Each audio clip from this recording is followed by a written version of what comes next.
So I've been at this job for about 2 years now. And I can remember when I had orientation for the job. I can remember when I left the orientation. I can remember calling my mother and being like, I think this may end up being the best job that I've ever had. Now, I'm going to be honest with you. My main thought when I shared that with my mother a couple of years ago had a lot to do with what I saw when I walked in the building that day. I did not see a lot of me. I did not see a lot of men in positions of authority and power. In specific, I did not see a lot of black men in authority and positions of power. That actually made me feel more comfortable about my ability to move up. And I'm going to tell you why it made me feel more comfortable about moving up. It has something to do with something that just recently happened to me at the job, and really it was my first run-in of any conflict, and it just so happened to be with a black man. And it's very problematic for me. And I was extremely disturbed at how the situation occurred, because I realized through the situation over a course of time how conditioned I had become to deal with black men who had behaved the way that he behaved before. It wasn't the first time that I had dealt with this. And so long story short, I was wrong for something. But instead of coming and talking to me about whatever my indiscretion was, he chose to put it on a feed for all the managers and for all the superiors to see, not only in the Atlanta region, but throughout the company. And I actually approached him, and I actually tried to have a conversation with him, literally about why he would do something like that. And he literally just threw his hands up like, like, so what? I'm thinking like, oh, this motherfucker throwing up gang signs at me. I'm sitting up here trying to talk to him about what the problem is. But really the problem for me is that it speaks to a bigger problem. You don't have to stand on the shoulders of another black man to make your move upward and put that man down in the process. And that essentially is what he tried to do to me.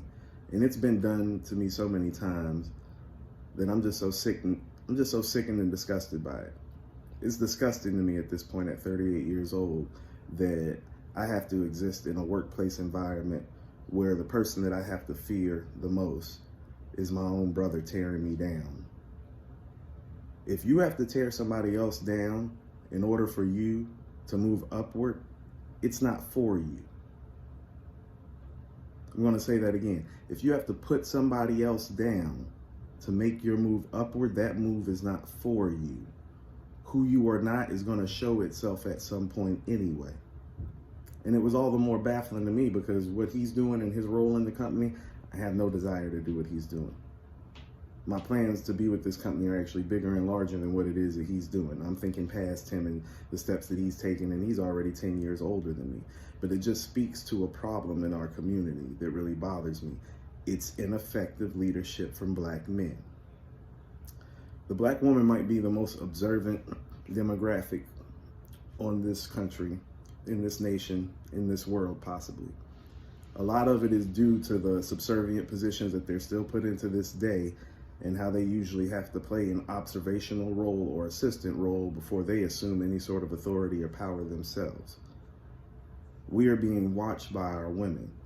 And so when our women don't trust us, I can look at what just happened to me and I can see why maybe they shouldn't trust us. Because if this has happened to me so many times, how many women around me have observed the behavior of black men behaving so selfishly and so in such a divisive manner? Furthermore, what about the women that have to deal with these black men in a position of authority that use this authority pretty much to sexually harass them or make consistent and constant sexual innuendos in the process? And then you decide you want to manage the young lady in a different way once the innuendos aren't reciprocated. I only speak to this because I've also been part of the problem before as well. I'm going to tell you something that happened to me, and I was probably about 28, 29 years old, if memory serves correct. There was a woman, she actually trained me at this job. And like nobody's business, I respected her. And she deserved that respect, earned that respect, and had it for mostly everybody. I've always looked at myself like I'm a different type of guy.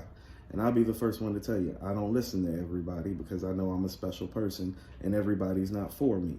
Not saying I'm better, I'm just saying I'm special. I'm mindful about who I take information from. But upon meeting this woman, I mean, if she told me something, I knew it was good. She was knowledgeable like that, intelligent like that, had experienced enough life and had enough pitfalls like that. But most of all, she just kind of had that glow. It's one of those things, you know it when you see it. I was getting moved up to management within the same company. I mean, and she told me quite frankly that she didn't feel like that I deserved it. And usually I don't care what people say, but about her, I was actually really like hurt and like bothered by it. And she said something to me, and more or less to the effect, she was like, it's not that you don't deserve it, it's that I feel like that there are other people, in particular other black men who are already here right now who are more deserving than you are, Maude. And I couldn't handle that. I just could not handle that. And about my behavior at the time, that woman stopped speaking to me altogether. And we weren't close enough that I say that I was more so hurt, but about the respect that I had for her and about the respect that she lost for me as a black man, about my behavior, I literally probably took me 2 or 3 years to understand where she was coming from and why she was upset with me. First of all, to whom much is given, much is expected. And I was falling short of expectations because she was aware of what I could be, and I was not actively practicing that on a day-to-day basis in the workplace. But the next thing was that really I was being so mindful about letting my light shine and trying to use my ambition as an excuse that really in the process of me showing my light, I was circumventing other black men from letting their light shine. And it took me 3 years, after literally her not speaking to me, having a word to say to me at all. I mean, if we were in the same place at the same time, she would walk to the other side of the room. And I didn't understand until I became a little bit more mature what she was talking about. You see, I could have handled the situation differently as a man and as a leader, as in I could have been a better one. You see, in the process of me being who I am and sharing my knowledge and what I know, it was making the next man look like he wasn't as knowledgeable. See, I could have handled it and carried it differently. So really what it ended up looking like is that Ahmad knows all this stuff and his competition doesn't. When really the fact of the matter is that I strong-armed the situation and didn't give anybody any position or any room to speak. And that wasn't right. And that wasn't fair.